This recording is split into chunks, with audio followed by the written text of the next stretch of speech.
বিজেপির কর্মসূচিতে অংশ নিতে খোয়াই জেলায় দুটি আয়োজনে উপস্থিত ছিলেন বিজেপির প্রদেশ সভাপতি রাজীব ভট্টাচার্য।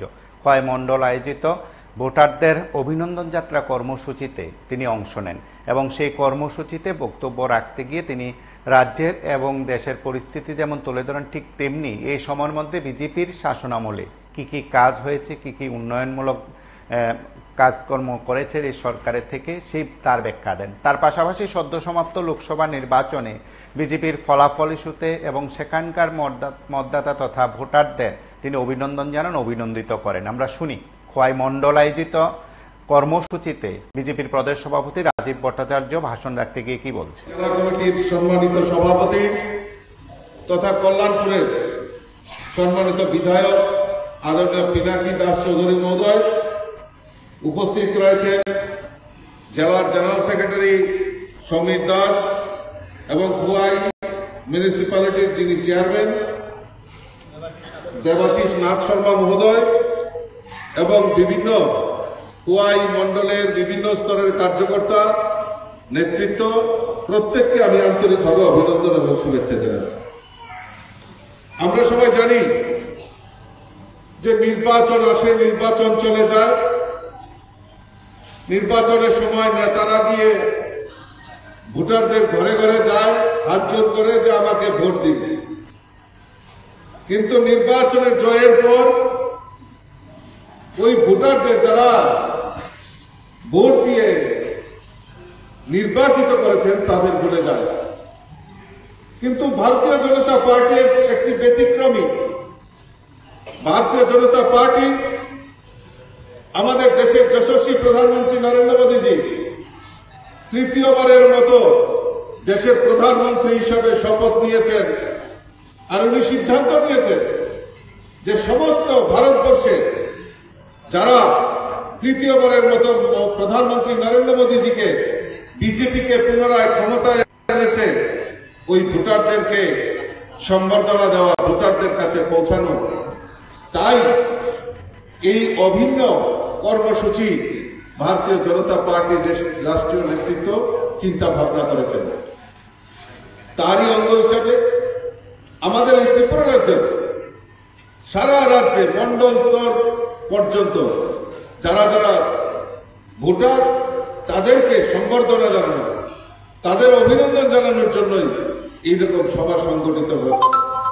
তারই অঙ্গ হিসেবে আজকে খোয়াই মণ্ডলের উদ্যোগে আজকের এই সভার আয়োজন করেছে। আমি আপনাদেরকে ভারতবর্ষের যশস্বী প্রধানমন্ত্রী নরেন্দ্র মোদীজিকে তৃতীয়বারের মতো নির্বাচিত করার জন্য আপনাদেরকে অসংখ্য অসংখ্য ধন্যবাদ এবং শুভেচ্ছা জানাচ্ছি। বন্ধুগণ, আপনারা জেনে খুশি হবেন যে এই ত্রিপুরা রাজ্যে সারা ভারতবর্ষের মধ্যে ত্রিপুরা রাজ্য একটা নির্বাচনের ইতিহাসে একটা ঐতিহাসিক রেজাল্ট আমরা এই ত্রিপুরা রাজ্য থেকে দুটি আসনে আমাদের পদ্মফুল ফুটিয়ে মোদীর হাতকে শক্তিশালী আমরা করেছি। ঐতিহাসিক রেজাল্ট এই ত্রিপুরা রাজ্যে সৃষ্টি করেছেন। আর কারা করেছেন? এই হলে যারা বসে রয়েছেন, যারা ভোটার এবং আমার দেবদুর্লভ কার্যকর্তারা অক্লান্ত পরিশ্রমে আজকে এই ত্রিপুরা রাজ্যের মধ্যে যবে থেকে নির্বাচন শুরু হচ্ছে, আজ সেটা ইতিহাস তৈরি হয়ে গেছে এই ত্রিপুরা রাজ্যের মধ্যে লোকসভা নির্বাচন।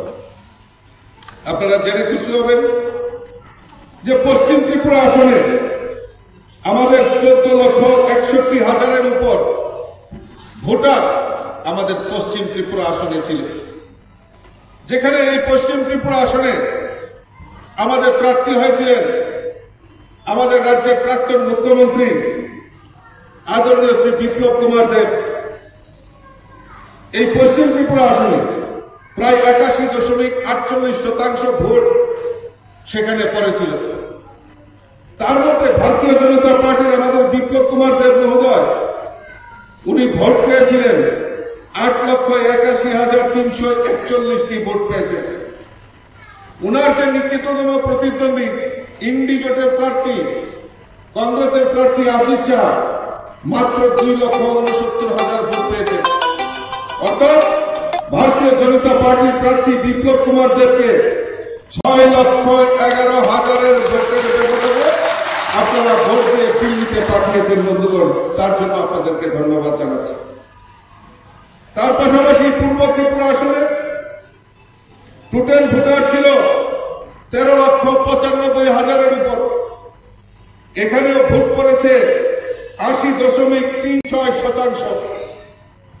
আর আমাদের প্রার্থী এই রাজ্যের রাজ পরিবারের কন্যা কৃতি দেবী দেববর্মা প্রায় 7,77,000 উপর ভোট পেয়েছেন এবং ওনার নিকটতম প্রতিদ্বন্দ্বী সিপিএম এর প্রার্থী রাজেন্দ্র রিয়াল মাত্র 2,90,000 উপর ভোট পেয়েছেন। অর্থাৎ জয়ের ব্যবধান কত? প্রায় 4,87,000 উপর ভোটে কৃতি দেবী দেববর্মাকে আপনারা বিজয়ী করে আপনারা মোদীজির হাতকে শক্তিশালী করেছেন। আমি ধন্যবাদ জানাই খোয়াইবাসীকে। খোয়াইয়ে প্রায় 43,000 উপর ভোটার ছিল, আর সেখানে ভারতীয় জনতা পার্টির কৃতি দেবী দেববর্মাকে 29,000 উপর আপনারা ভোট দিয়েছেন। সিপিএম মাত্র 7,000 ভোট পেয়েছে। আমাদের ভোটের গড়ের সংখ্যা প্রায় 77 উপর হয়েছে, অর্থাৎ প্রায় 22,000 উপর ব্যবধানে আপনারা এই খোয়াই থেকে আমাদের কৃতি দেবী দেববর্মাকে আপনারা ভোট দিয়েছেন। তার জন্য এই খোয়াইবাসীর জন্য আমি আপনাদেরকে ভারতীয় জনতা পার্টির পক্ষ থেকে আন্তরিক অভিনন্দন, শুভেচ্ছা এবং ভালোবাসা জানাচ্ছি। বন্ধুগণ, আজকে ভারতীয় জনতা পার্টি সরকার প্রতিষ্ঠার পর মানুষের মধ্যে একটা আস্থা জন্মেছে যে না, দীর্ঘদিন টানা এই রাজ্যের বুকে কমিউনিস্টের শাসন ছিল। আজকে ভারতীয় জনতা পার্টি সরকার 2018-তে ত্রিপুরা রাজ্যে প্রতিষ্ঠা হয়েছে। একের পর এক জনকল্যাণমুখী কর্মসূচি, তার পাশাপাশি মোদীজির গ্যারান্টি, তাকে পাথেয় করে এই ত্রিপুরা রাজ্যের মানুষের আস্থা জন্মেছে যে না, এই ত্রিপুরা রাজ্যে একমাত্র যদি উন্নয়ন করতে পারে সে হল ভারতীয় জনতা পার্টি। টানা 25 বছর কমিউনিস্টের শাসন ছিল এই ত্রিপুরা রাজ্যে। একবার চোখ বন্ধ করে দেখুন যে খোয়াইকে আমরা এই সিপিএম এর গড় হিসেবে জানি, কিন্তু তাও আমরা জানি এই খোয়াইকে সারা ত্রিপুরা রাজ্যের মধ্যে কমিউনিস্ট কিভাবে অত্যাচার, কিভাবে নির্মম ভাবে মানুষকে অত্যাচার করেছে।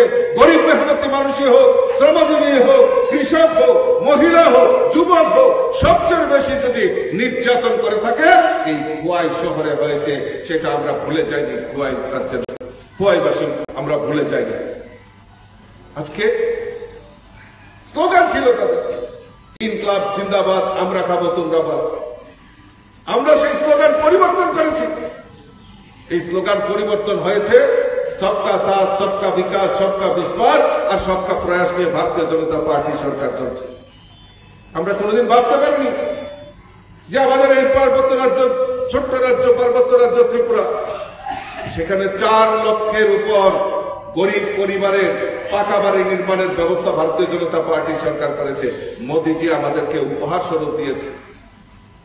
মোদীজির কমিটমেন্ট ছিল যে আবার দেশের প্রধানমন্ত্রী তৃতীয়বারের সরকার গঠিত হলে সারা ভারতবর্ষে আরো 3 কোটি গরিবদেরকে পাকা বাড়ি নির্মাণের ব্যবস্থা মোদীজি করবেন।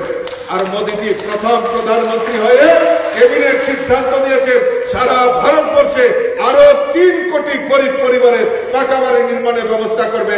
তার মধ্যে ত্রিপুরাকে প্রায়োরিটি হিসেবে দেওয়া হবে, সেটা মোদীজি সেটা ঘোষণা করেছেন। আজকে শুধু গরিবদের ঘর নয়, বিভিন্নভাবে আমাদের এই ভারতবর্ষেই হোক আর ত্রিপুরা রাজ্যেই হোক, গরিব মেহনতি মানুষই হোক, শ্রমজীবী মানুষই হোক, মহিলা হোক, যুবক হোক, শ্রমিক হোক, কৃষক হোক, প্রত্যেকের জন্য কিছু না কিছু পরিকল্পনা আমাদের ত্রিপুরা রাজ্য এবং আমাদের এই ডাবল ইঞ্জিনের সরকার সেখানে পদক্ষেপ নিচ্ছে। আজকে আপনারা হয়তো খোয়াই থেকে কোন নির্বাচিত প্রতিনিধি, আপনাদের পছন্দের মতো নির্বাচিত প্রতিনিধি হয়তো বিধানসভায় পাঠাতে পারেননি, কিন্তু আপনাদের জেলা সভাপতি, আপনাদের মন্ডল সভাপতি, বারবার আমাদেরকে যন্ত্রণা দিয়ে থাকেন। দাদা, এই কুয়াইতে এই ডেভেলপমেন্ট চাই, কুয়াইতে এই অফিস চাই, এই রাস্তাঘাট নির্মাণ করতে হবে। এখন যখন বসে রয়েছে আমাকে তাও শান্তি দেয়নি আপনাদের সুব্রত মজুমদার। কানে কানে আমাকে বলছেন, দাদা এই জিনিসটা চাই, এই জিনিসটা চাই। অর্থাৎ মানুষের জন্য যে কাজ করা, এই তার স্পৃহা আমাদের ভারতীয় জনতা পার্টির নেতৃত্বদের কাছে দেওয়া যায়। আজকে এখানে পিনাকি দাস চৌধুরী, কল্যাণপুরের বিধায়ক, এখানে বসে রয়েছেন। আমি সারা রাজ্যে যেখানে যাই, এই কল্যাণপুরের ডেভেলপমেন্ট ওয়ার্ক আমি সারা রাজ্যে বিস্তার লাভ করি যে কিভাবে কাজ করতে হয়। কল্যাণপুর একটা সন্ত্রাসের আখড়া ছিল। সেই উগ্রপন্থীর পিরিয়ড থেকে শুরু করে এই সিপিএম এর রাজত্বকালে সবচেয়ে বেশি খুন সন্ত্রাস যদি হয়ে থাকে কল্যাণপুরে হয়েছে। আজকে কল্যাণপুরের চেহারা ডেভেলপমেন্ট ওয়ার্ক যেভাবে হয়েছে তার একমাত্র কৃতিত্ব আমাদের এই সম্মানিত বিধায়ক এবং জেলা সভাপতি পিনাকি দাস চৌধুরী।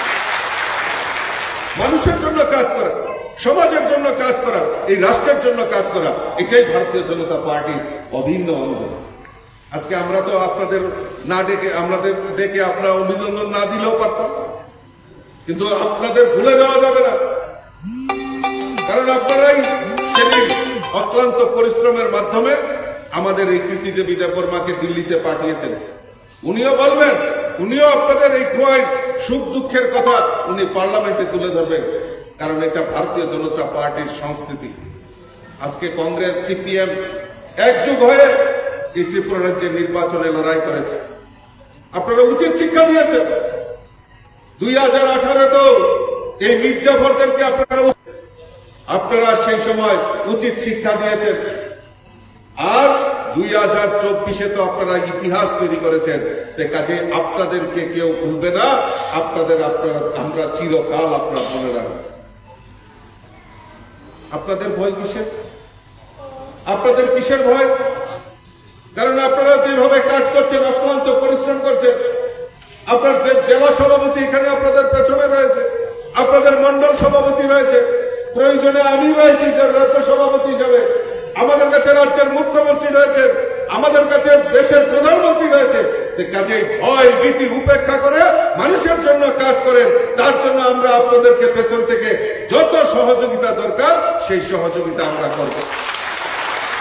আগামী কিছুদিনের মধ্যেই হয়তো বা পঞ্চায়েত নির্বাচনের দামামা ঘোষণা হবে।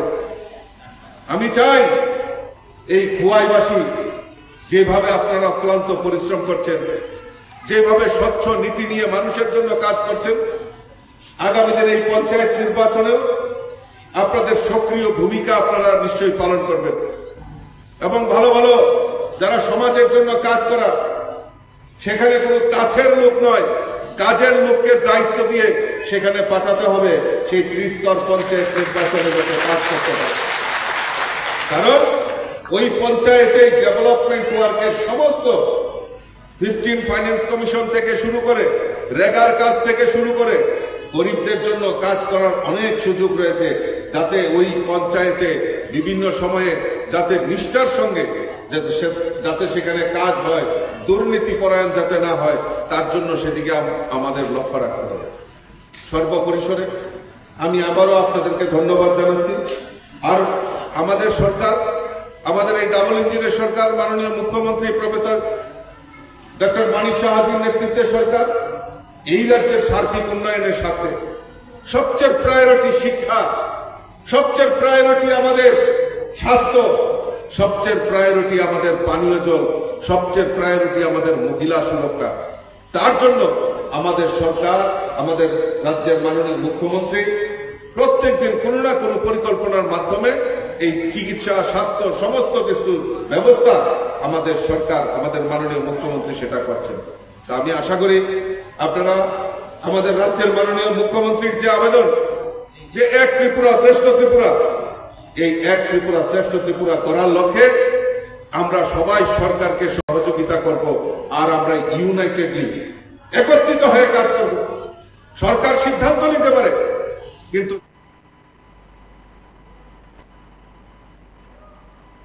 আপনারা শুনলেন বিজেপির প্রদেশ সভাপতি রাজীব ভট্টাচার্য খোয়াইয়ের আয়োজনে কি বলেছেন। আসন্ন ত্রিস্তর পঞ্চায়েত নির্বাচন থেকে শুরু করে সাংগঠনিকভাবে কাজকে আরো বেশি ত্বরান্বিত করা, ঐক্যবদ্ধভাবে কাজকে সাফল্যমণ্ডিত করার উপর তিনি জোর দিয়েছেন। খোয়াই জেলার দুইটি আয়োজনে তিনি অংশ নিয়েছেন। খোয়াই মণ্ডলের পাশাপাশি কল্যাণপুরেও তিনি মতদাতা অভিনন্দন যাত্রা কর্মসূচিতে তার অংশগ্রহণ করার কথা রয়েছে।